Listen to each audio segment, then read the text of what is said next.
Luke chapter 14, healing of the man with dropsy on the Sabbath.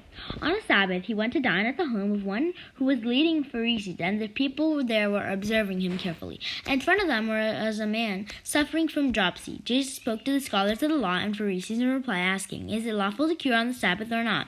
But they kept silent, so he took the man, and after he had healed him, he dismissed him. Then he said to them, "Who among you, if your son or ox falls into a cistern, would not immediately pull him out on the Sabbath day?" But they were unable to answer his question.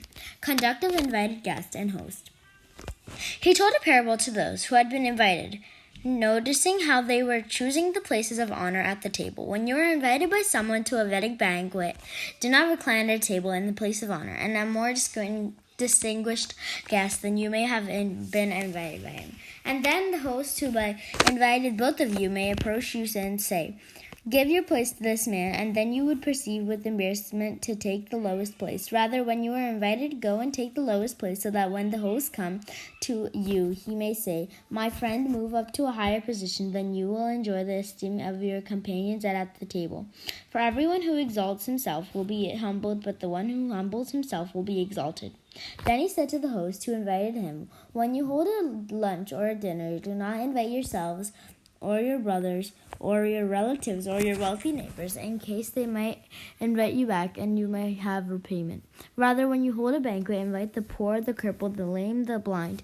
Blessed indeed will you be because of the inability to repay you, for you will be repaid and on the resurrection of the righteous." The parable of the great feast. One of his guests, on hearing this, said to him, "Blessed is the one who will dine in the kingdom of God." He replied to him, "A man gave a great dinner, to which he invited many. When the time for the dinner came, he dispatched his servant to say to those invited, 'Come, everything is now ready.' But one by one they all began to excuse themselves. The first said to him, 'I have purchased a field and must go to examine it. I ask you, consider me excused.' And another said, 'I have purchased 5 yoke of oxen, and I am on my way to evaluate them. I ask you, consider myself excused.' Another said, 'I have just married a woman, and therefore I cannot come.' The servant went and reported this to his master. Then the master of the house, in a rage, commanded his servant, 'Go out quickly into the streets and alleys of the town, and bring in here the poor and the crippled, the blind and the lame.' The servant reported, 'Sir, your orders have been carried out, and still there is some room.'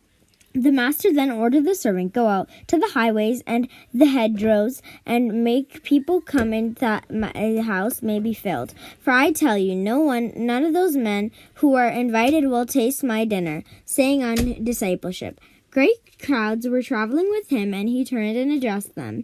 "If one of any comes to me without hating his father and mother, wife and children, brothers and sisters, and even his own life, he cannot be my disciple.